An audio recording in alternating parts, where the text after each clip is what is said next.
찬송가 432장 찬양드리겠습니다. 찬송가 432장입니다.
지나며 저 소망의 나라에 이르리라.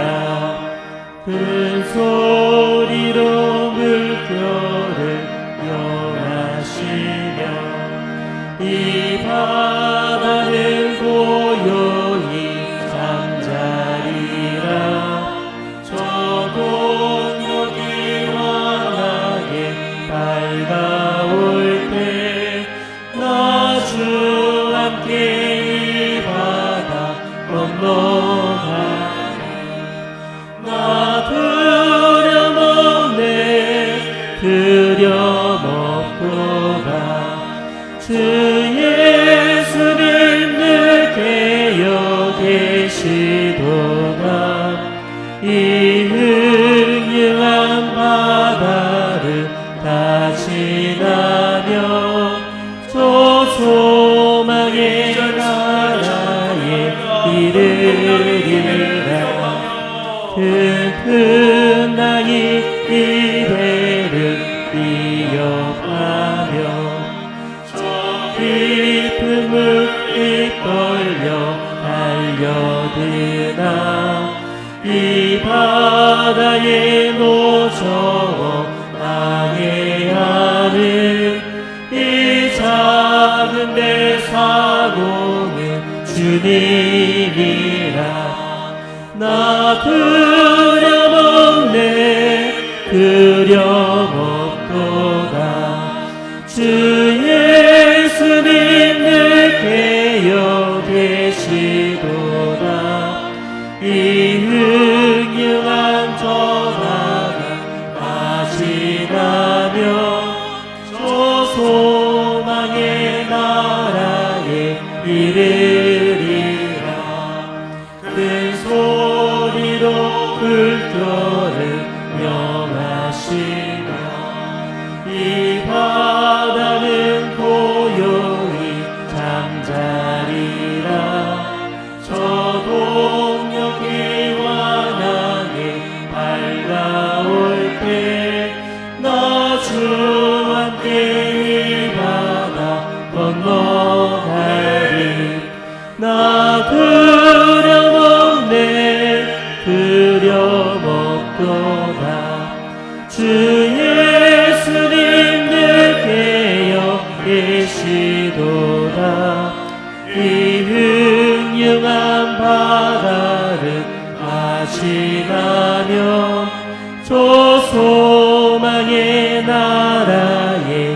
이르리라.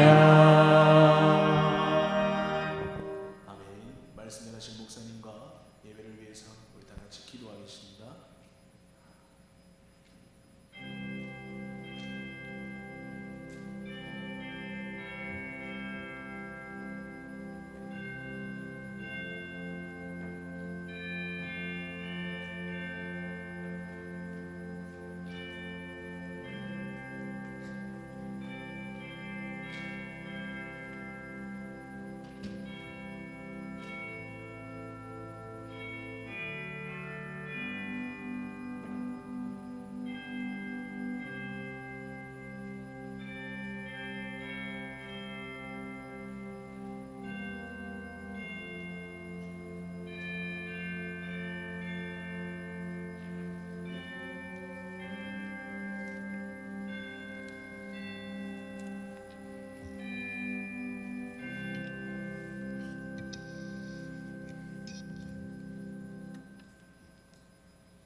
살아계신 하나님 아버지, 내 영혼아 어찌하여 낙심하며 내 속에서 불안해하는가라고 저희들에게 새로운 소망을 두라고 말씀하신 아버지, 그 하나님께서 나타나 도우심으로 말미암아 결국에는 영원히 하나님을 찬송하게 할 것이라고 약속해 주신 그 말씀 믿고 오늘도 하나님 앞에 예배하오니 주님 받아 연락하여 주시고, 어느 처소에서 예배를 하든지 이 드리는 예배가 영광이 되게 하여 주시옵소서. 각 가정에서 드리는 예배를 주님이 받아주시고, 아브라함이 가는 곳마다 제단을 쌓았던 것처럼 내가 있는 처소가 내 교회인 줄로 알고 하나님 앞에 경배하게 하여 주시옵소서. 감사를 드리오며 다시 오실 예수님의 이름으로 기도하옵나이다. 아멘. 전능하사 천지를 만드신 하나님 아버지를 내가 믿사오며 그 외아들 우리 주 예수 그리스도를 믿사오니 이는 성령으로 잉태하사 동정녀 마리아에게 선하시고 본디오 빌라도에게 고난을 받으사 십자가에 못 박혀 죽으시고 장사한 지 사흘 만에 죽은 자 가운데서 다시 살아나시며 하늘에 오르사 전능하신 하나님 우편에 앉아 계시다가 저리로서 산 자와 죽은 자를 심판하려 오시리라. 성령을 믿사오며 거룩한 공회와 성도가 서로 교통하는 것과 죄를 사하여 주시는 것과 몸이 다시 사는 것과 영원히 사는 것을 믿사옵나이다. 아멘. 여호와의 산에 오를 자가 누구며 그의 거룩한 곳에 설 자가 누구인가? 이는 여호와를 찾는 족속이요 야곱의 하나님의 얼굴을 구하는 자로다. 문들아 너희 머리를 들지어다. 영원한 문들아 들릴지어다. 영광의 왕이 들어가시리로다. 영광의 왕이 누구시냐? 강하고 능한 여호와시요 전쟁에 능한 여호와시로다. 문들아 너희 머리를 들지어다. 영원한 문들아 들릴지어다. 영광의 왕이 들어가시리로다. 영광의 왕이 누구시냐? 만군의 여호와께서 곧 영광의 왕이시로다. 아멘.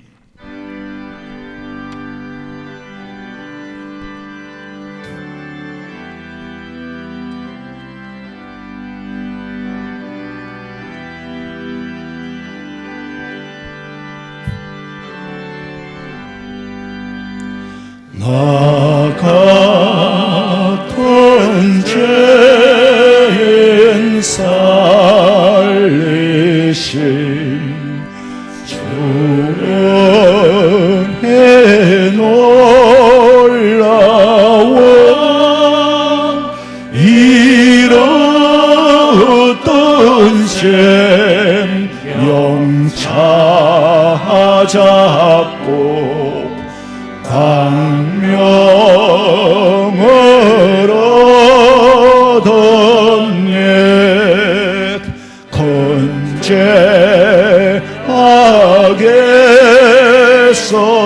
건지신 주의 고마워 나 처음 믿은 그 시간 귀하고 귀하다 이제껏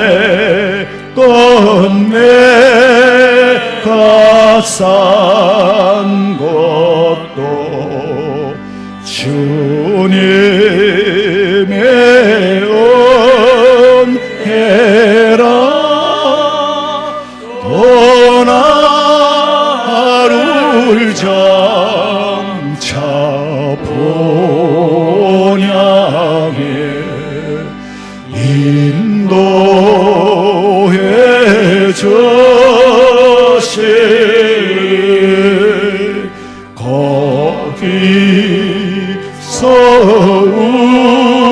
우리 영원히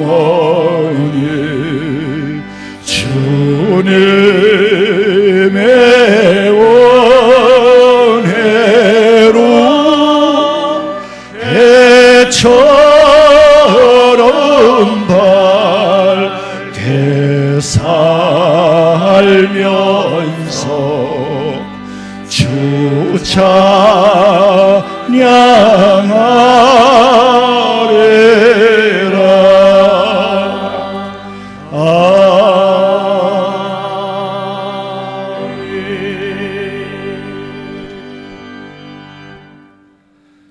천지를 창조하시고 지금도 역사하시는 하나님 아버지, 오늘도 거룩한 주일을 맞이하여 주님께 예배를 드리오니 주여 받아 주시옵소서. 날씨가 풀리고 거리는 벚꽃으로 만발하지만 아직 코로나 바이러스로 인하여서 고통받고 있는 성도들이 많습니다. 하루속히 이 바이러스의 공격에서 우리를 구원해 주시고 전 세계의 질병으로 고통받고 있는 한 사람 한 사람에게 주님 친히 찾아가셔서 회복케 하여 주시옵소서. 현 상황의 질병으로 인하여서 고통받는 시간으로만 끝나는 것이 아니라 오직 주님께서 주시는 은혜를 경험하는 시간 되게 하여 주시옵소서. 하나님의 마음을 아는 시간 되게 하여 주시옵소서. 세상 흔들리고 사람들 주를 떠나도 나는 주를 섬기리라 고백하는 믿음에 결단하는 시간 되게 하여 주시고, 오직 의인은 믿음으로 산다는 것을 신뢰하며 끝까지 믿음 지키고 승리케 하여 주시옵소서. 혼탁한 세상입니다. 특별히 나라를 다스리는 위정자들에게 지혜를 주시고 현 사태를 잘 해결할 수 있도록 온전히 주님께서 도와주시고 하나님을 두려워할 수 있도록 주여 역사하여 주시옵소서.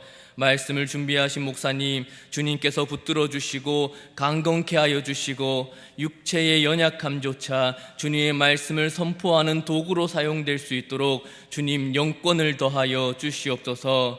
전해지는 말씀이 하나님의 말씀으로 전해지게 하여 주시고 듣는 모든 성도들이 마음을 열고 듣고 깨달아 성숙하고 거룩한 하나님의 자녀로 자라게 하여 주시옵소서. 모든 성도들이 종말의 때를 살고 있습니다. 세상의 기근과 핍박이 예수님의 승천으로부터 지금까지 당연히 있어 왔고 또 있을 것임을 압니다. 두려워하고만 있는 것이 아니라 오히려 어려운 가운데서도 담대한 믿음 가지고 승리할 수 있도록 도와주시고 오늘 말씀 가운데 새로운 힘 얻어 한 주간 또 살아갈 수 있도록 도와주시옵소서. 오늘 또 각 가정에서 예배를 드리고 있습니다. 각 처소에서 예배를 드림이 오히려 함께 모여 예배함이 얼마나 귀한 것이었음을 깨닫는 시간 되게 하여 주시옵소서. 그럼에도 각 가정에 주님께서 친히 찾아가셔서 하나님의 은혜를 충분히 누릴 수 있는 주일 하루 될 수 있도록 주여 도와주시옵소서. 우리의 모든 예배와 환경을 주님께 의탁하였고 거룩하셔서 하나님 우편에 계시고 지금도 우리를 지켜 보호하시고 반드시 다시 오리라 약속하신 예수 그리스도의 이름으로 기도드리옵나이다. 아멘.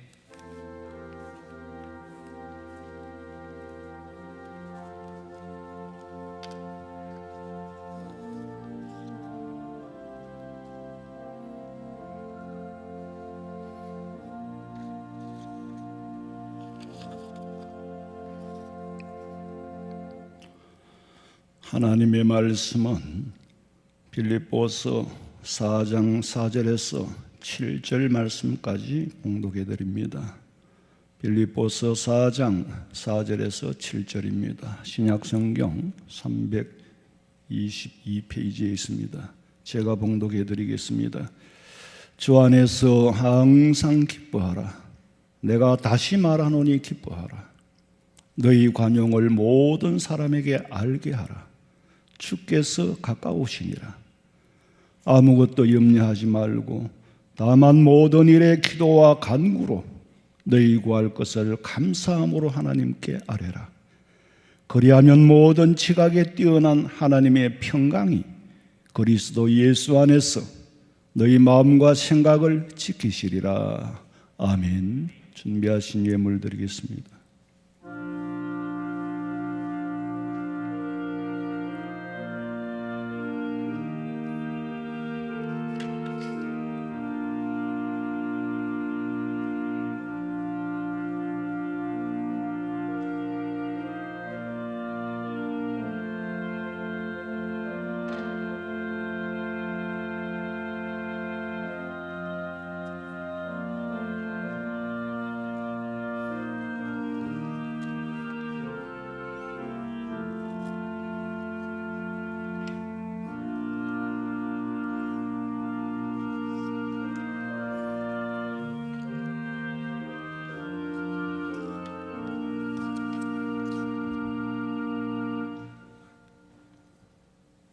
기도드리겠습니다.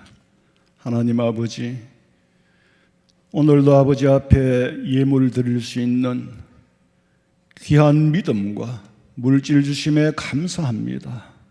어느 처소에서든지 야곱이 들판에서 하나님 앞에 제단을 쌓았던 것처럼 아버지 앞에 영광 돌리며 예배하며 시간도 몸도 마음도 물질도 정성을 다하여 드리오니 주님 받아 연락하시고 세상 종말 그때까지 지혜 사업의 확장에 쓰여질 수 있도록 아버지 의로운 예물이 되게 하여 주시옵시고 드리는 손길마다 주님 오시는 그날까지 기름떡에 기름이 다하지 않고 전대에 돈이 다하지 아니하고 가루독에 가루가 다하지 아니하며 네가 있을 곳이 사을 곳이 없을 창고가 부족할 정도로 채워주심하고 약속하신 예수님의 이름으로 기도하옵나이다. 아멘. 광고 말씀드리겠습니다. 여러분 가정에서 참 답답한 예배를 드리고 계시는 줄로 압니다. 여러분들이 답답한 만큼 또 저도 답답합니다. 그러나 최선을 다해서 가정 예배에서 교회로 이동해서 예배 드릴 수 있도록 교회에서 대책을 강구하고 있습니다. 조금 더 기다려 주시고 교회 문자 소식에 여러분 관심을 기울이시면은 교회에 와서 또 마음껏 찬송하고 기도하고 예배할 날이 가까워 올 겁니다. 그러니까 조금만 더 교회 광고를 잘 유념하시고 협조해 주시기 바랍니다.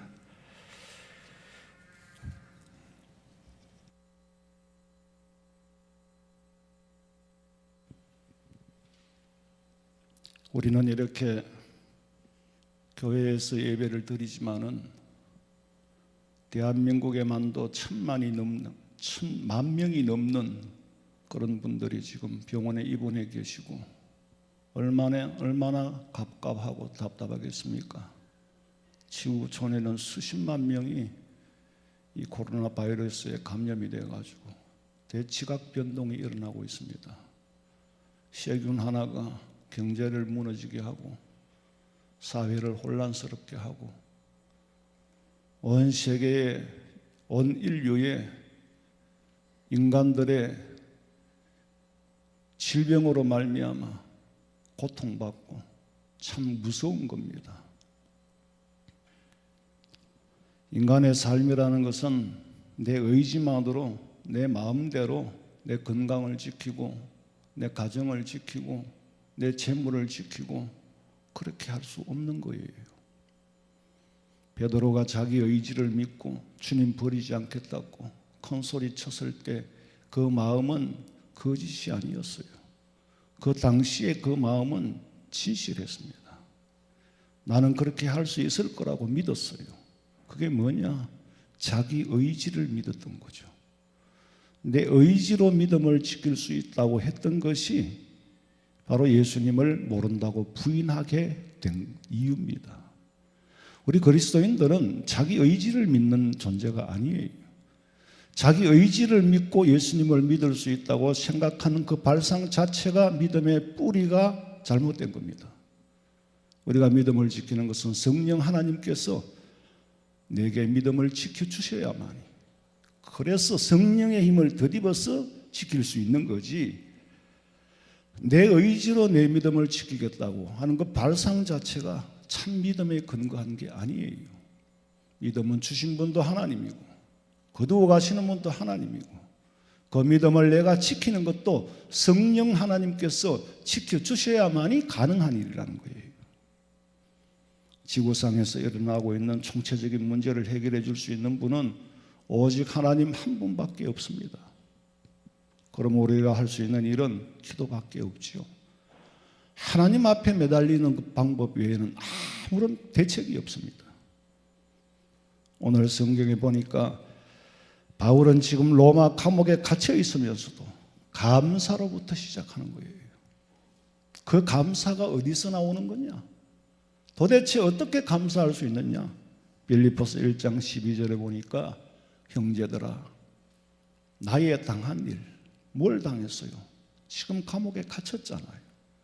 내가 감옥에 갇힌 것이 도리어 복음의 진보, 이것이 복음이 앞장서고 복음이 나아갈 수 있는 기회다. 왜? 영광으로 서신을 기록할 수 있는 좋은 기회라는 거예요. 내가 감옥에 갇힌 것이 복음을 기록하여서 전 세계의 온 인류에게 선포할 수 있는 기회인 줄로 너희가 알기를 원하노라.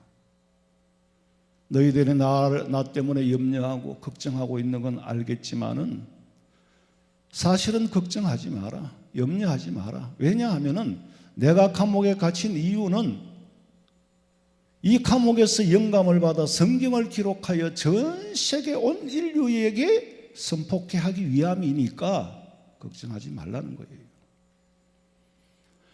갇히지 않고서야 어떻게 이렇게 기록을 할 수 있었겠어요?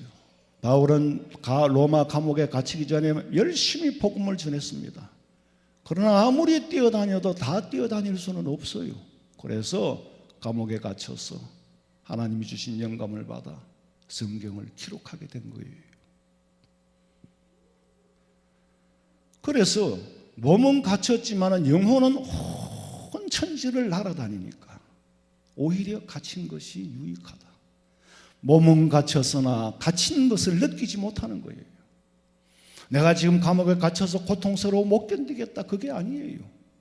육체적인 고통은 잊어버려 영혼이 자유함을 얻어서 천지를 누비고 하나님과 소통하고 있는 그 순간에 어떻게 육신의 고통을 느끼겠어요? 물론 전혀 없는 건 아니겠지요.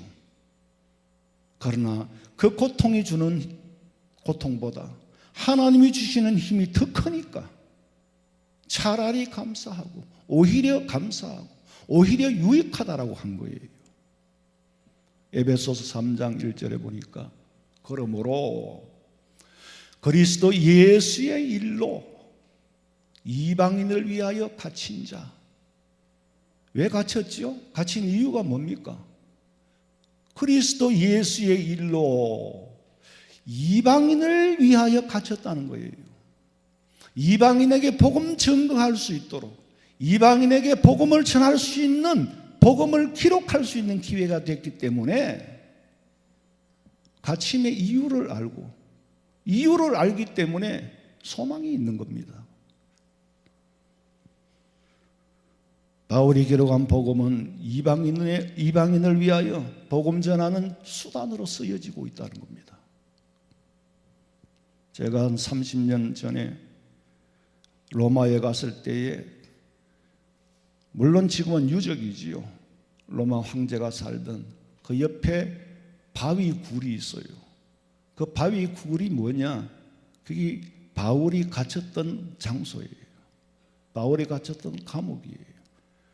그 후에 가보니까 개방을 하지 않는다고 들어가 보지 못했습니다만은 제가 그 처음에 갔을 때 거기 들어가 봤어요. 위에는 파수꾼이 로마 시위대가 지키고 있고 밥을 줄 수 있는 구멍을 뚫어가지고 그쪽으로 밥을 내려주는 거예요. 그럼 밑에서 그걸 받아 먹는 거죠. 그러면서 거기서 시위대에게 복음을 전하잖아요. 우리로 말하면 청와대 경호실 정도 되는 사람. 왜? 정치범이니까. 로마에서는 정치범으로 봤으니까. 바울은 이 갇힌 공간을 초월하여 하나님의 영역에서 영감을 받아 편지를 쓰느라 답답할 틈이 없어요.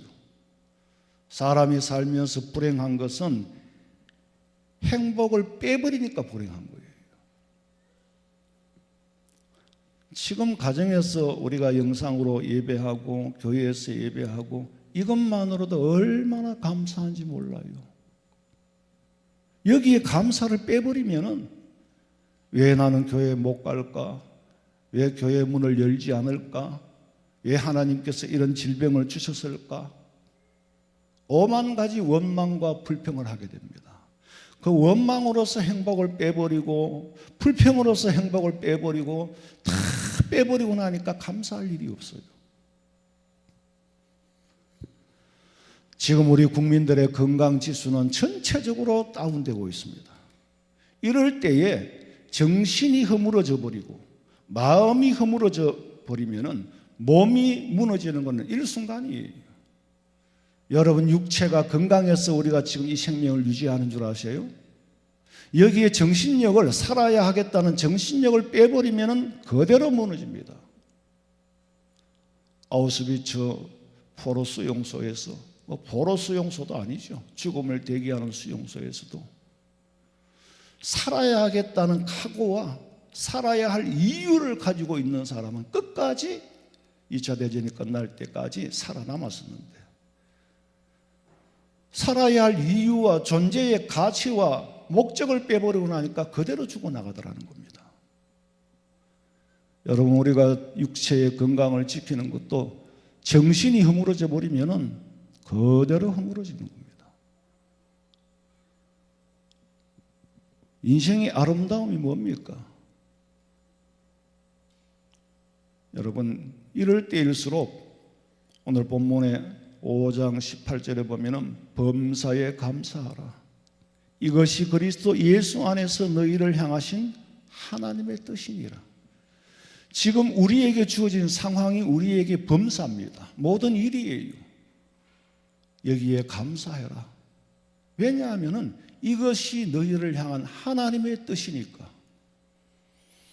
분명히 하나님의 뜻이 계신다는 거예요. 그런데 그 뜻마저 놓쳐버리고 지나가면은 이런 것 말고는 나머지가 없습니다. 여러분 이 고난과 연단을 통해서 분명히 얻는 것이 있어야 돼요. 하나님이 여기에 뜻이 있다고 말씀하셨기 때문에 그 뜻이 무엇인지 분별하고 찾아내는 것은 여러분 개개인의 몫이에요.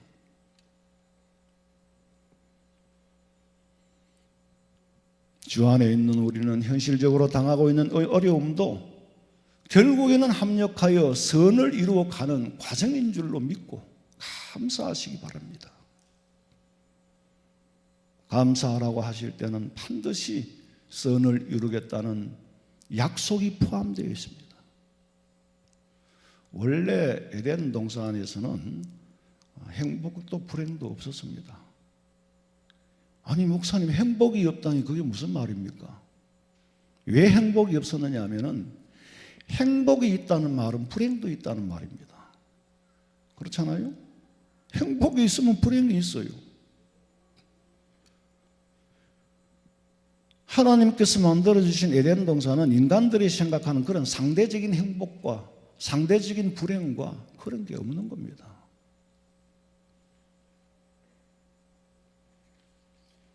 그건 무슨 말이냐면 더함도 없고 덜함도 없는 거예요. 그 상태를 제로라고 그러죠. 자, 제가 뭐 어깨 수술도 하고 또 허리 수술도 하고. 왜 했을까요? 느낌이 있으니까. 무슨 느낌이죠? 고통스러운 통증이 있으니까. 통증이 있으니까 수술을 한 거예요.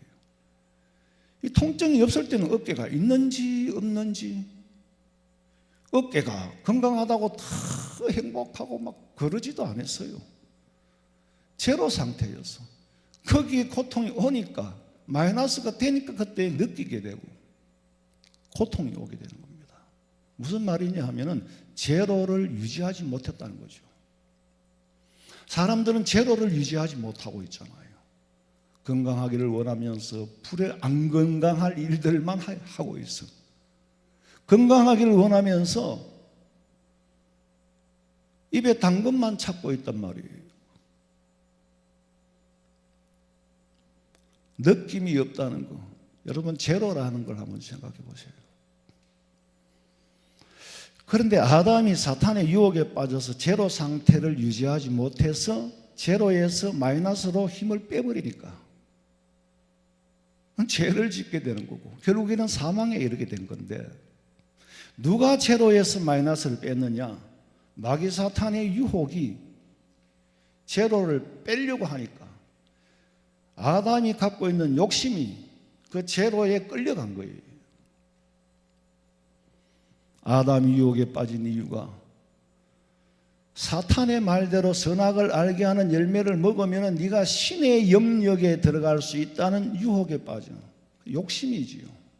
불가능한 일이죠. 미리 이미 하나님이 그건 하면 안 된다라고 약속을 했어요. 그런 말씀이 없이 끌려갔다면 모르겠는데, 그건 하면 안 된다고 말씀을 하셨음에도 불구하고 아담이 욕심에 끌려 선택을 한 거예요. 자율주의의 선봉자예요. 하나님의 말과 사탄의 말을 저울질한 거예요. 그리고 결국에는 그 제로에서 불행을 선택한 거죠. 행복을 선택한다고 했던 것이 나머지는 불행이었다는 겁니다.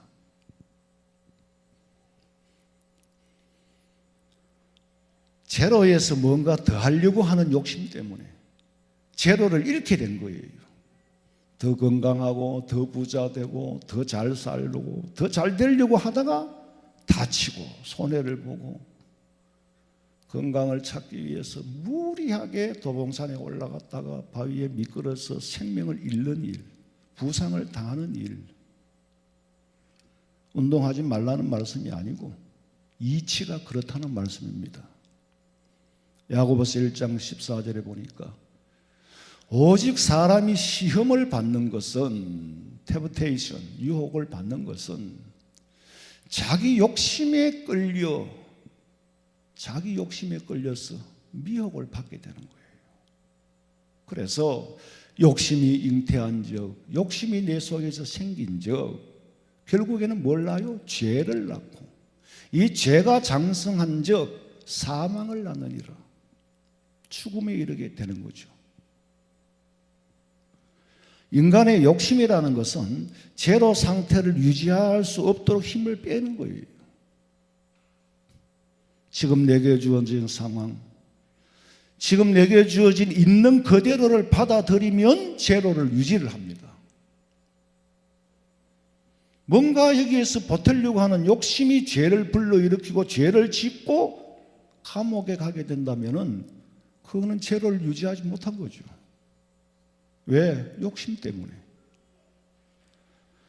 성경에서 말하는 범사에 감사하라는 진정한 감사는 욕심을 더 가지지 않고 지금 이대로, 지금 이만큼, 지금 이 상황에서 감사할 수 있는 것이 진실로 주님이 원하시는 범사에 감사하는 겁니다.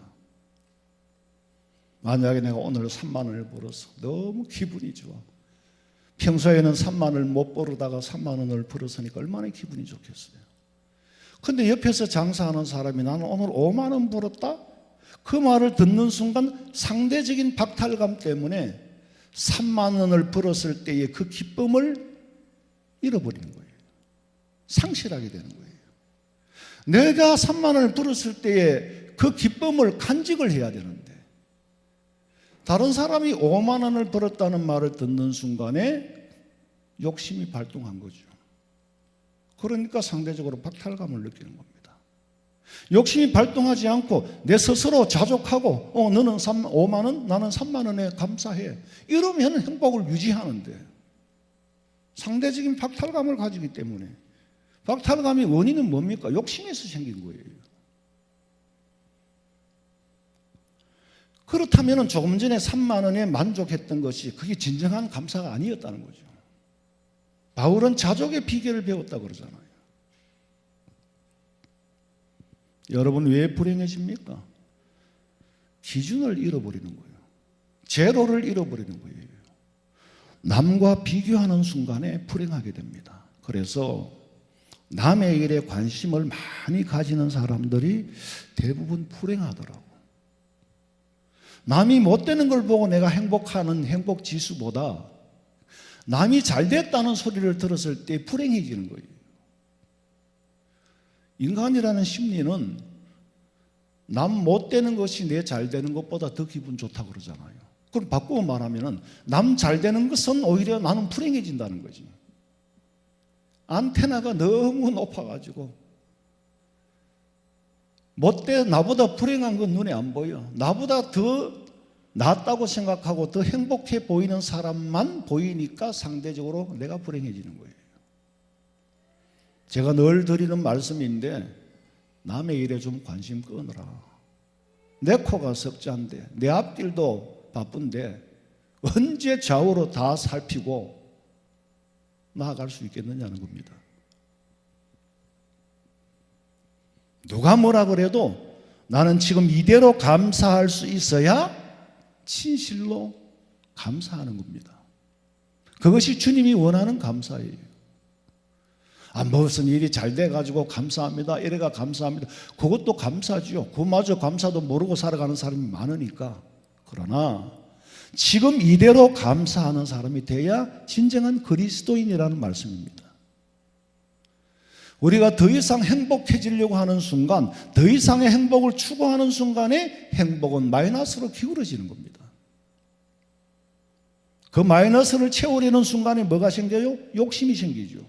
욕심이 뭐를 가져온다고? 죄악을 가져오는 거예요. 그 죄악은 사망에 이르게 하는 겁니다.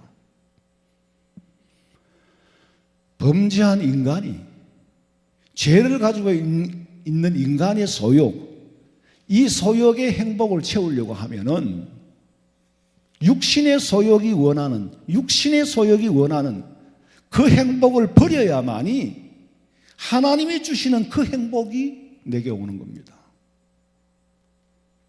여러분 절대로 육신의 소욕이 주는 욕심을 버리지 않으면, 그것이 원하는 그 행복을 버리지 않으면 하나님이 주시는 그 행복을 절대로 체험할 수가 없습니다. 육신의 소욕이 주는 그 잘못된 행복의 기준을 버려야 된다는 거죠. 내가 명품 가방을 들어야 되고 호화주택에 살아야 되고 이런 기준을 버리지 않는 이상은 절대로 하나님이 주시는 그 행복을 얻을 수가 없습니다. 그래서 바울도 때로는 육신의 소욕과 성령이 주는 양심 중간에서 갈등하고 괴로워했던 흔적을 보고 또 바울이 괴로웠던 그 양심을 있는 그대로 고백합니다. 로마서 7장 19절부터 읽어보세요. 내가 원하는 바 선은 행하지 아니하고 도리어 원하지 아니하는 바 악을 행하는도다. 만일 내가 원하지 아니하는 그것을 하면 이를 행하는 자는 내가 아니요 내 속에 거하는 죄이니라. 그러므로 내가 한 법을 깨달았노니 곧 선을 행하기 원하는 나에게 악이 함께 있는 것이로다. 내 속 사람으로는 하나님의 법을 즐거워하되 내 지체 속에서 한 다른 법이 내 마음의 법과 싸워 내 지체 속에 있는 죄의 법으로 나를 사로잡는 것을 보는도다. 오호라, 나는 곤고한 사람이로다. 이 사망의 몸에서 누가 나를 건져내리라. 우리 주 예수 그리스도로 말미암아 하나님께 감사하리로다. 그런즉 내 자신이 마음으로는 하나님의 법을, 육신으로는 죄의 법을 섬기노라. 바울은 지금 두 가지 법을 가지고 있다고 말하죠. 하나는 하나님의 법, 성령께서 주시는 양심, 그 양심의 법을 가지고 있고, 하나는 육신의 법, 죄 짓고 난 다음에 타락한 인간이 가지고 있는 속성, 육신의 소욕이 또 나를 사로잡아 온다는 겁니다. 이 두 가지 법이 함께 있으니까 괴롭지요. 이 두 가지 법이 함께 있으니까 몸부림치는 거예요. 선을 행하기 원하는 나에게 악이 함께 있구나. 밀어내고 싶은 것이 밀려나가지 않고 지금 내 속에 머물러 있다는 겁니다. 자, 그림을 한번 봅시다. 이더라는 거는 이거는 심리학적으로 분석을 이렇게 표현할 수밖에 없어서 사람이 표현할 수 있는 대로 그림을 그린 거예요. 이더라는 것은 원욕입니다. 아담의 범죄한 이 원욕. 그 다음에 이거는 마이너스죠. 이게 생긴 원인은 사탄의 유혹이에요. 그 다음에 가운데 보니까 바울이 있죠. 자, 바울이 우리 인간을 대표한다고 한다면은 이게 시초는 아담이죠. 시초는. 근데 에고라는 자아가 있어요. 사실은 이게 제로 상태입니다. 이 제로 상태를 유지해야 되는데 바울은 지금 두 사이에 끼어서 제로 상태를 유지하려고 애를 쓰는 거예요. 아담이 잃어버렸던 제로를 바울은 지금 깨닫고 이걸 지키려고 애를 쓰고 있어요. 그 다음에 슈퍼 에고라는 게 있어요. 이 초자아라는 거. 이것이 이제 끌어당기는 힘도 있어요. 이것이 끌어당기는 힘이 없으면 바울은 무너집니다. 초자아, 양심, 성령의 영역에서 하나님의 능력, 성령의 영역에서 선으로 끌어당기려고 하는 힘이에요. 이게 우리에게 남아있다고 그랬어요. 너희들에게 하나님을 알만한 것이 남아있다. 로마서에 보면 아담이 범죄하기 전에는 뭐 더하고 뺄 게 없어요. 사탄은 육신의 소욕을 채워주려고 하는 것 같지만은 실상은 제로를 유지하지 못하도록 하기 위해서 육신의 소욕을 불러일으켜서 그쪽으로 끌어당기고 있는 거예요. 그래서 육신의 소욕을 충족시키기 위해서 육신의 소욕에 충족을 시켜서 행복해지려고 몸부림치는 만큼 불행의 늪에 빠지게 되는 겁니다. 굳이 내가 명품 가방을 들어야 되고 명품 시계를 차야 되고 호화저택에서 좋은 옷을 입고 이렇게 살고 싶은 것은 뭔가 흙이 졌다는 거죠. 아니 돈이 있는 사람이 내 형편대로 좋은 가방도 사고 그건 나쁜 건 아니에요. 그래서 또 소비를 불러일으키고 건강하게 돌아가는데 1년 월급을 받아봤자 명품 가방 하나를 못 사는 거기에 기준을 둔다면은 여러분 우리 생활 한 달 월급 받아가지고요 손수건 한 장도 못 사겠더라고. 왜 거기에 기준을 두냐? 상대적으로 박탈감을 느끼는 거죠. 홍콩에 가면은 진짜 일반 관광객들이 가는 그런 코스 말고 진짜 그 명품만 파는 백화점 안에 있는 게 아니고 거리가 따로 있어요. 가보신 분들은 아시겠지만 그건 예약을 하고 갑니다. 안에 들어가서 복작복작 그렇게 쇼핑하는 게 아니에요. 예약을 하고 가서 이제 명품을 고르는 거죠. 그런 걸 옆에서 지켜보고 비난을 하고 욕을 하고 왜 욕을 할까? 왜 비난이 나올까? 내 허기진 마음이 있으니까 그런 거예요. 그 사람들 세계는 그 사람들 세계고 나는 내 세계가 있는데 이 내 세계를 지키지 못하는 거예요. 나는 그런 거 사는 거 보고 하나도 불행하지 않았습니다. 아니 같이 갔던 동료가 거기 말고 백화점에서 다이아몬드 이 목걸이, 귀걸이하고 반지하고 그러사 사모님이. 근데 전혀 나는 그런 걸 안 사도 안 불행한 거예요. 카드 좀 빌려달라고 해서 카드 빌려줬어. 카드 빌려가면서까지 사는 사람 사고, 나는 카드를 빌려주면서도 거기에 대한 부러움이 없었어요. 왜? 내 형편이 안 되니까. 있는 그대로 받아들이면 불행하고 말고 할 게 없어요. 나는 만약에 그걸 샀다면 불행해졌을 거야. 왜? 갚아야 되니까. 그런데 이 사탄이라는 놈은 계속 육신의 소욕을 불러일으키는 거예요. 뭔가는 흙이 졌다는 거죠. 나는 흙이 지지 않고 있는데 흙이 지게 만드는 거예요. 흙이 지니까 자꾸 채우려고 하지. 이것이 육신의 소욕을 더하고 싶은 욕심. 아담이 그것 때문에 사막에 이르게 된 겁니다. 육신이 원하는 그 행복을 버려야 하나님이 주시는 그 행복을 찾을 수 있고 그 행복이 온다는 겁니다. 우리 그리스도인은 육신의 소욕이 원하는 것을 채우며 사는 사람이 아니라 이미 하나님께서 내게 주신 제로 상태를 유지하며 지킬 수 있어야 그리스도인입니다. 그 제로를 잃어가기 때문에 불행의 늪에 깊이 빠지는 거예요.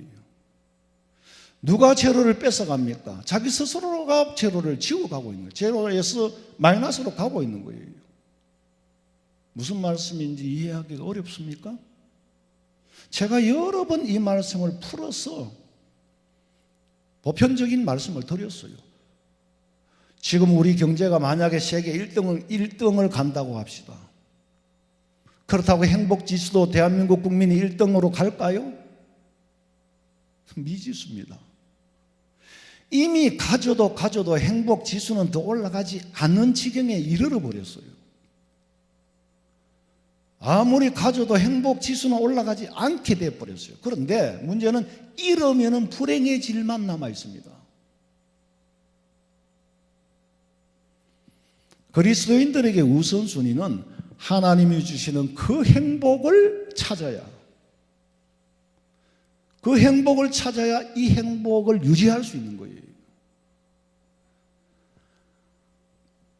육신이 원하는 그 행복을 제거해야 하나님이 주시는 이 행복을 유지하는 겁니다. 요한복음 16장 22절에 지금은 너희가 근심하나 내가 다시 너희를 보리니 너희 마음이 기쁠 것이요 너희에게 주어진 기쁨을 뺏을 자가 없노라. 어떻게 남의 마음에 있는 기쁨을 뺏어가겠어요? 기쁨을 빼앗길 수는 있어요. 왜? 내가 3만 원을 벌어서 기분이 좋은데, 다이아몬드 반지를 사서 기분이 좋은데, 다른 사람은 더 좋은 것을 가졌거나 다른 사람은 나보다 더 싸게 샀거나 실컷 쇼핑해서 사놓고는, 흩어져서 사놓고는 모이면 불행이 더 심해요. 얼마 줬냐 그러니까 5만 원 줬다 그래. 나는 2만 원 줬는데, 이러면은 다 이루어지는 거예요. 꼭 비교를 한단 말이에요. 그래서 내가 어떤 분한테 그랬어요. 그거 그만한 가치가 있는 겁니다.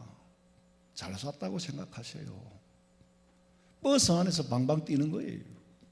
그거 잘 샀다고 생각하세요. 나도 하나 샀어요. 근데 지금은 표가 안 나지만은 언젠가는 그 건강식품을 먹으면은 표가 날 거예요.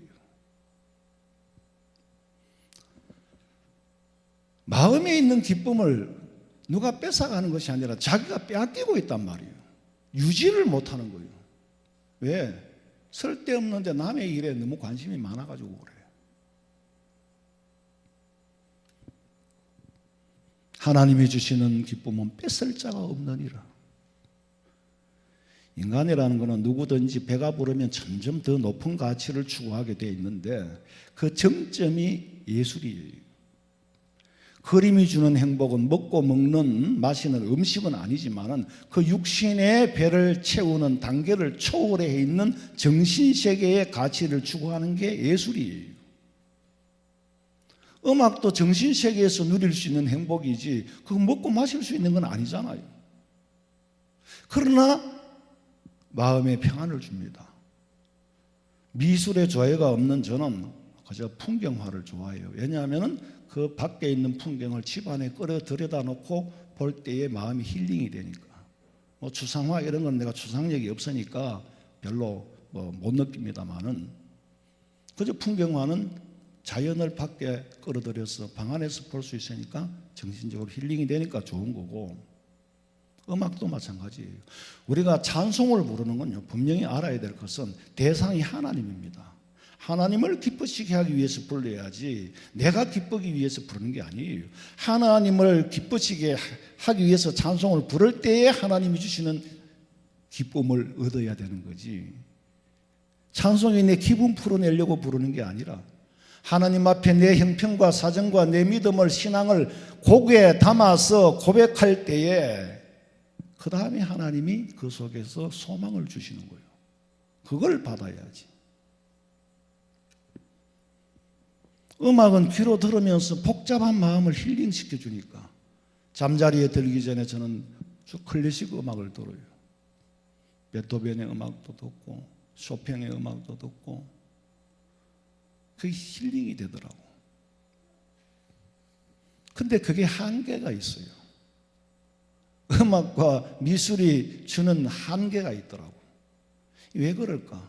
인간이 창작물이기 때문에. 하나님께서 거기까지만 허락한 거예요. 거기까지만 허락했어. 더 이상은 뭐요? 삼청천의 세계, 하나님의 나라에 가야만이 얻을 수 있는 겁니다. 음악이 인간 정서에 미치는 영향이 있어요.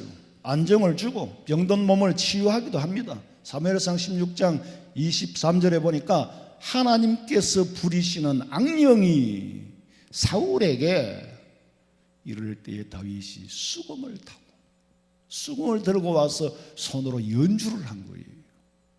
그 연주할 때에 기분이 상쾌해지고 악령이 그에게서 떠나더라 그랬어요. 이게 음악의 치유예요. 치유 음악이에요. 일찍이 성경에 치유 음악이 있었습니다. 스트레스를 힐링시켜주고, 또 음악은 슬픈 내 마음을 담아내주니까 위로가 되는데 소망은 주지를 못해요. 요새 보니까 뭐 미스터 트롯 노래를 불러주는데, 이 트로트를 부르는 건, 좋아하는 거는 내 한을 거기에 풀어서 대신 불러주니까 그게 공감을 하게 되니까 위로가 돼요. 그런데 거기에는 소망이 없습니다. 위로까지는 되는데 소망을 줄 수는 없다 이 말이에요. 위로가 되는 건 틀림이 없는데 기쁨을 줄 수는 없습니다. 거기서 보면 사람들이 막 감격해서 눈물을 흘리면 점수는 올라가요. 흥이 나서 박수를 치면 점수는 내려가게 돼 있어요.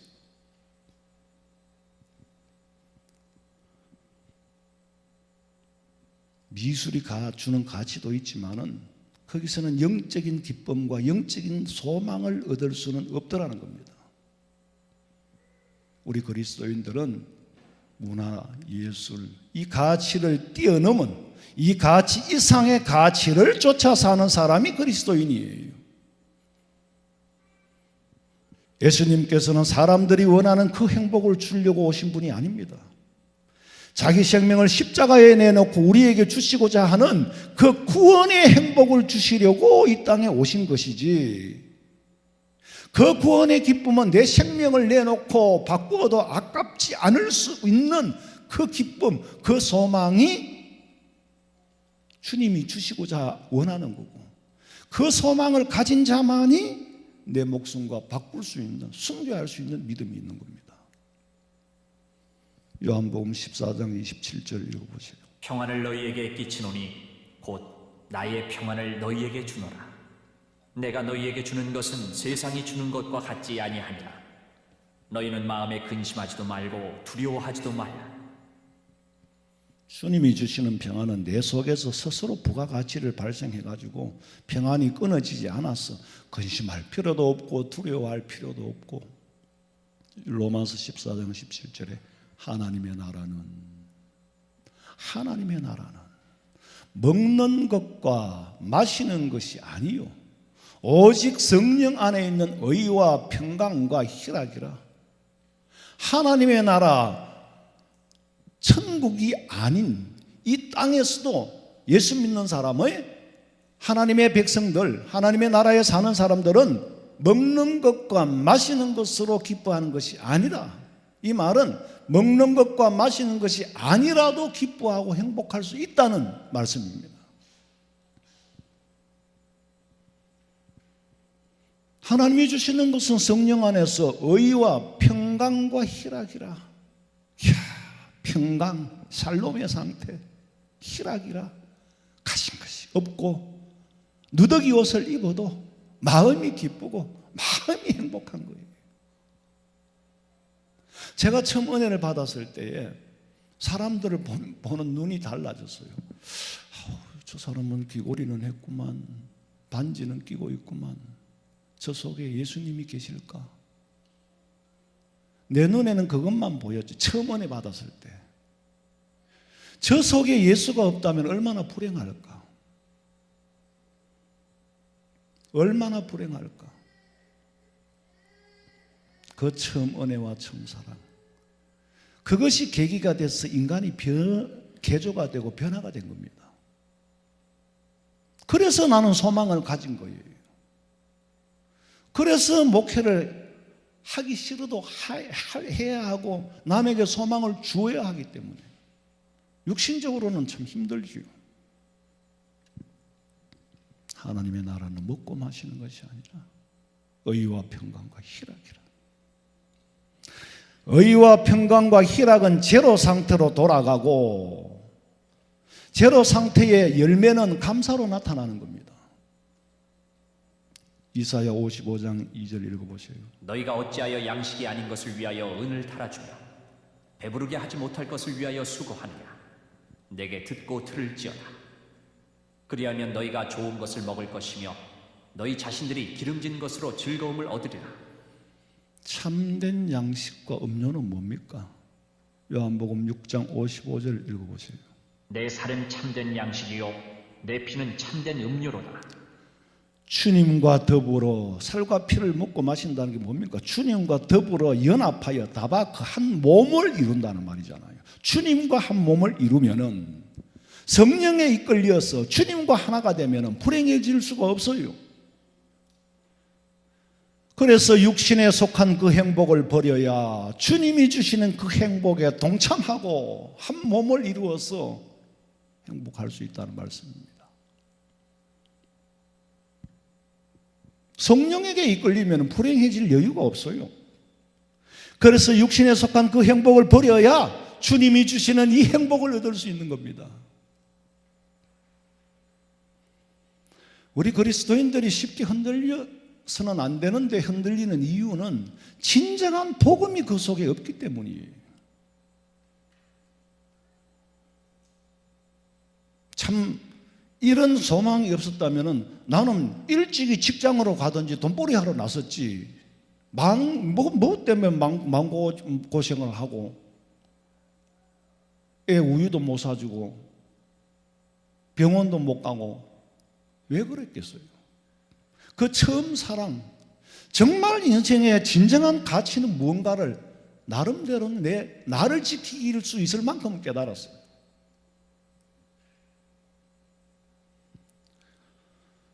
그래서 우리가 교회에서 제가 친구들하고도 뭐 안 믿는 친구들하고 또 믿는다고 하면서도 또 뭐 그런 분들도 있어요. 예수님이 이 땅에 오셔서 십자가에 피 흘려 돌아가신 것은 네가 출세하도록 하기 위해서가 아니고 나를 부자 만들어주기 위해서 오신 게 아니다. 근본적이고 궁극적인 십자가의 도에서 벗어나고 십자가의 도를 가르치지 않으니까 문제가 생기는 거예요. 이제 만약에 환란의 바람이 불고 박해가 일어나고 핍박이 일어나면은 알곡과 죽정이가 가려지겠죠. 진정한 알곡, 말씀의 터 위에 서 있는 사람은 죽어도 흔들리지 않습니다. 내가 뭐 여기 뭐 생명을 연장해봤자 몇 년 더 하겠어요. 그 해봤자 별 의미도 없고, 성경이 예수님이 예언하시기를 양과 염소가 구분이 되고 알곡과 쭉정이가 구분이 되고 곡식과 가라지가 구분이 되고 그럴 날이 올 거다. 그날까지 함께 존재해야 된다. 선과 악이 공존하다가 The Last Day, 종말에는 신성 로마 제국이라고 표현을 하지요. 그게 하나님의 나라예요. 어거스틴의 신의 도성을 도표로 그리면 그런 거잖아요. 구약에서는 타브와 라, 선과 악, 타브라는 건 선이라는 게 좋아져서 자기 앞으로 다 잡아당기려고 하는 힘이에요. 라는 뭐냐면 싫어져서 바깥으로 밀어내게 하는 힘. 마치 자석에는 양극, N극과 음극인 S극이 있듯이 자력과 같아서 서로 당기고 밀어내는 힘이 작용하는 것하고 같은 거예요. 제가 어떻게 이 성경을 표현을 할까? 어떻게 표현을 할까?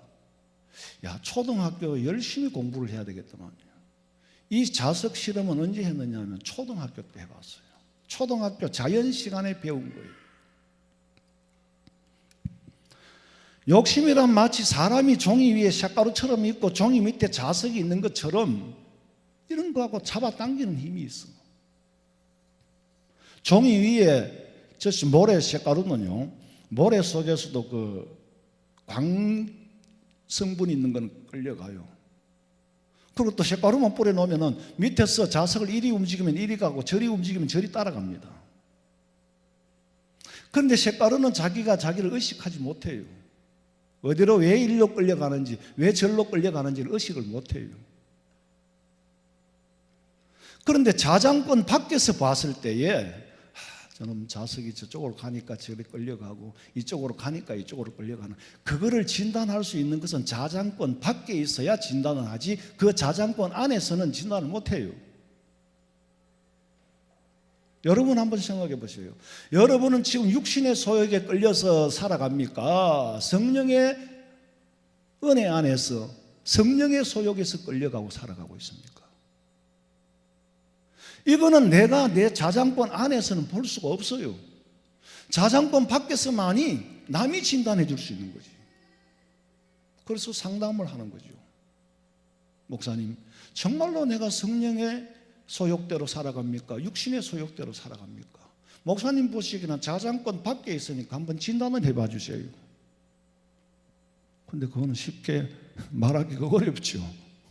또 그렇게 상담하는 사람도 없고, 그저 내 욕심대로 끌려가 살고 싶은데 왜 이 일이 안 됩니까? 기도해 주세요.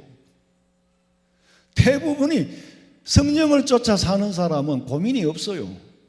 육신을 쫓아 살려고 하니까 고민이 생기는 거죠. 개인도 마찬가지고 지금 이 나라 정부도 마찬가지예요. 객관적으로 내가 신앙 양심으로 봤을 때 이 나라 정부가 어떤 자장권 안에서 어떻게 움직이는가, 백성들이 위에 있고 국민들이 위에 있고 밑에는 지금 어떤 자석이 있는데 이 자석이 지금 국민들을 이리 끌고 가기도 하고 저리 끌고 가기도 하고 밀어내기도 하고 잡아당기기도 하는데, 나는 이 정부 밑에는 사탄이 있다라고 생각해요. 사탄의 정부가 아니고서야 어찌 하나님을 대적하는 일을 할 수 있겠느냐고. 오늘 아침에 유튜브를 보니까 서울 사랑제일교회 그 단지가 보니까 재개발 지역이라서 사람들이 이사를 가면서 쓰레기를 버렸는데 골목마다 태산 못 이긴데 어느 골목에 쌓아놨느냐면 사랑제일교회 중심으로 주변 골목에 다 쌓아놨어요.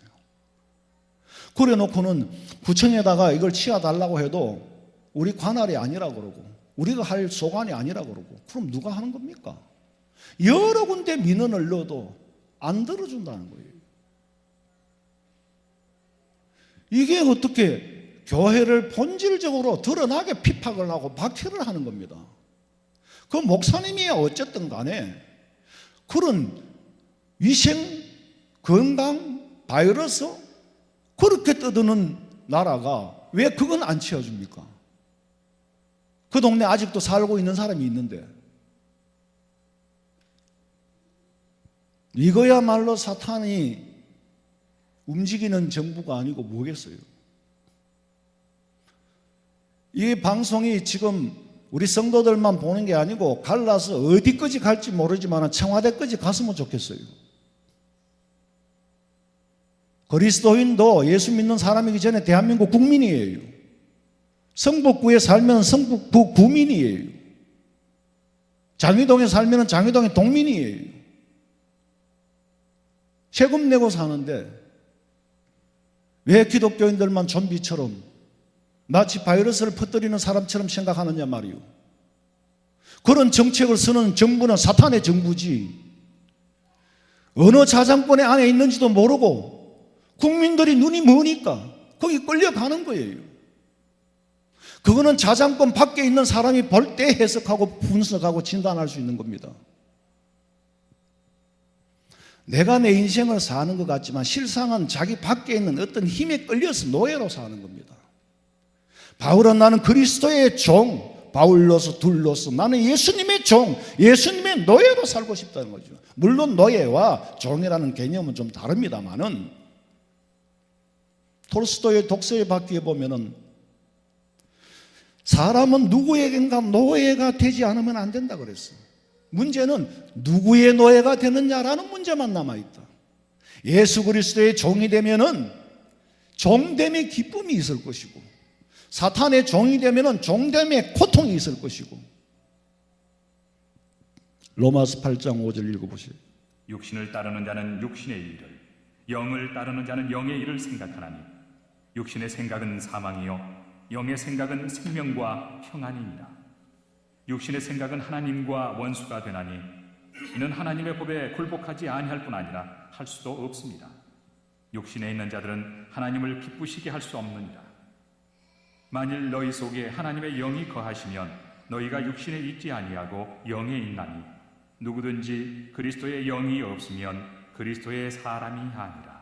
육신을 따르는 자는 육신의 일을, 영을 따르는 자는 영의 일을 생각하나니 육신의 생각은 사망이요 영의 생각은 생명과 평안이니라.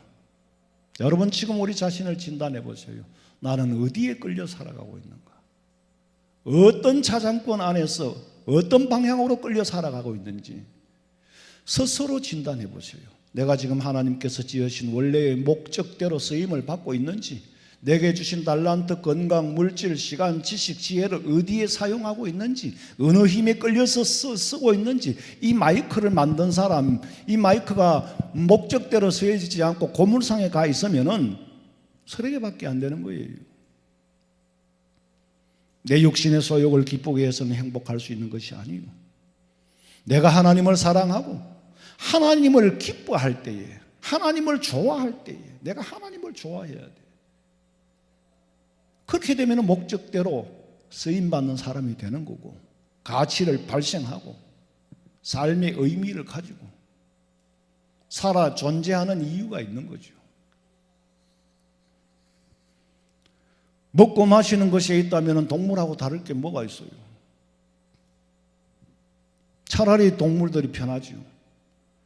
너무 힘들고 괴롭고 고통스러울 때가 얼마나 많습니까? 저는 그럴 때마다 길거리를 지나가면서도 저 새들은 마음대로 하늘을 날아다니고 얼마나 행복할까? 저기도 고민이 있고 고통이 있을까? 짐승만도 못하고 들에 핀 잡초들은 가꾸지 않아도 예쁜 꽃을 피고, 만물을 다스리라고 했는데 만물보다 못하게 되어버렸어.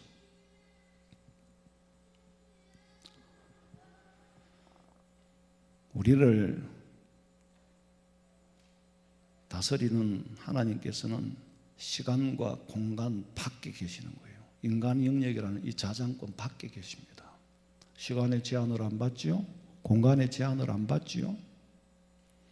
우리는 시간의 제한을 받고 공간의 제한을 받지만 하나님은 시간과 공간을 초월해서 계시는 영원하신 분입니다. 영원이라는 것은 인간의 시간으로 잴 수 있는 단위가 아니에요. 영원을 설명을 하려고 하는 순간에 영원은 없어져 버리고, 무슨 말이냐? 설명이 안 되는 일을 하니까 잘못 오해하게 된다는 겁니다. 성경이 베드로가 그랬잖아요. 천년이 하루 같고 하루가 천년. 이 말은 하나님께서는 이미 시간의 영역 밖에서, 자장권 밖에 계시면서 인류의 역사를 만들어 가는데, 하나님의 입장에서는 인류 역사는 조그만 작은 그림을 하나 완성시켜 가는 것 뿐이지, 그 다음에 멸망 후에 또 어떤 것이, 또 다른 영역에서는, 우주 바깥에서는 어떤 일이 일어나는지 우리는 몰라요. 그러나 지금 잠시 우리 앞에 놓인 상황은 잠깐이니까 영원한 세계에 소망을 두고 감사하시기 바라며, 하나님이 우리에게 주시고자 준비하고 계시는 것은 우리가 상상하는 것 이상인데, 그 영원한 세계를 볼 수 있는 영안이 어둡고, 그 하나님의 진리의 말씀을 들을 수 있는 귀가 어둡고, 하나님 주시는 성령의 영역, 하나님이 주시는 권세로 여러분이 살아야 되고, 하나님이 주시는 권세가 나타나야 되고, 하나님이 주시는 권세로 세상을 다스려야 진정한 평화가 오고 국민들은 마음 놓고 살아갈 수 있는 겁니다.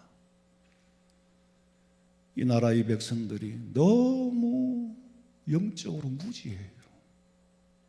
어느 좌석에 N극으로 끌려가는지 S극으로 끌려가는지, 내가 왜 절로 가야 되고 왜 이쪽으로 와야 되는지를 몰라요. 보이지 않는 힘, 보이지 않는 손에 끌린다는 걸 모르고 있단 말이에요. 이럴 때 우리 성도들은 믿음 안에서 성령 충만히 받아서 끝까지 잘 싸워 이겨내시면 이 땅에서도 좋은 날이 이를 것이고, 부디 악한 영에 끌려가지 말고 선과 악을 분별할 수 있는 영안이 뜨이고, 하나님의 말씀을 하나님의 말씀으로 들을 수 있는 귀가 열리고, 하나님의 권세가 우리 성도들에게 나타나기를 주님의 이름으로 축원합니다. 살아계신 아버지 하나님, 자장권 밖에 계시는 하나님께서 보셨을 때에 우리 인간들이 육신의 정욕에 끌려 육신의 소욕을 쫓아 사는 삶이 얼마나 가련하겠습니까? 이제라도 영안을 뜨고 성령의 음성을 듣고 주님의 권세가 내 삶에 나타나게 하시고 주님의 권세가 이 땅에 임하게 하여 주시옵소서.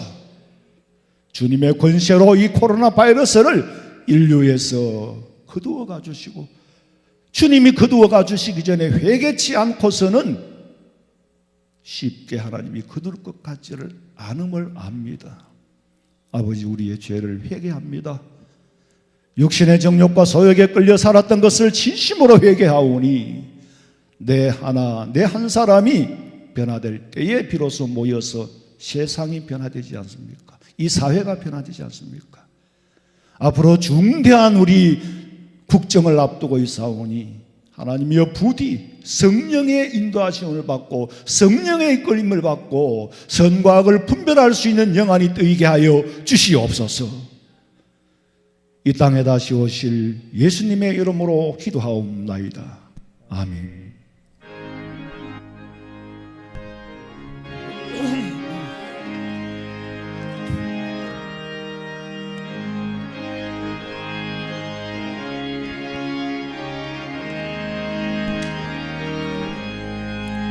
강물같이 흐르는 기쁨 성령 강림함이라.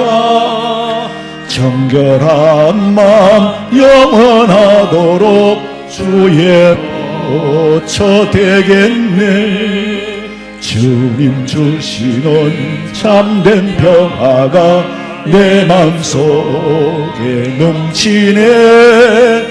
주의 말씀에 거센 풍랑도 잠잠하게 되도다. 나의 생명 소생케 되면 성령이 하심이라. 모든 올심 슬픔 사라져 주의 평강 넘치네. 주님 주시는 참된 평화가 내 맘속에 넘치네. 주의 말씀에 거센 풍랑도 잠잠하게 되도다. 하늘에서 단비 내리고 햇빛 찬란함같이 우리 마음에 성령 임하니 주님 보내시니라.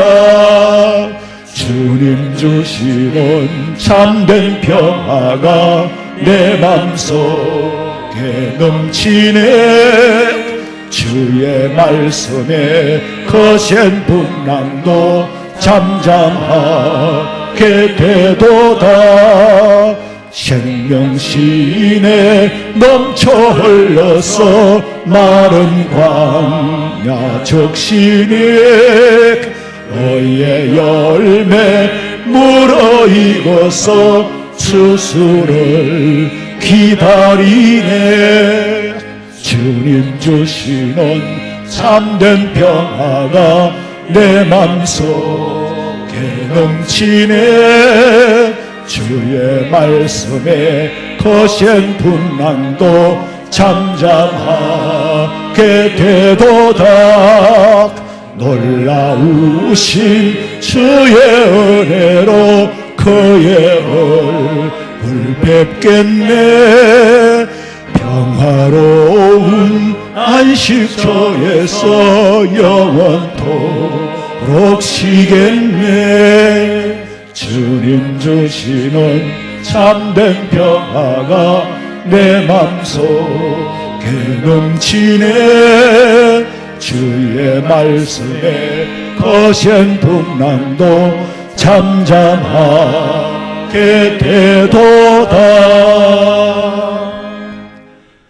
지금은 우리 주 예수 그리스도의 은혜와 하나님 우리 아버지의 그 크신 사랑과 성령의 위로하심과 교통하심이 어떤 상황에 처했든지 범사에 감사하며 감사가 주는 기쁨을 체험하고 살기를 소망하는 사랑하는 우리 성도들 머리 위에, 가정과 직장과 사업장과 자녀들의 앞길 위에 지금으로부터 영원토록 함께 있을지어다. 아멘.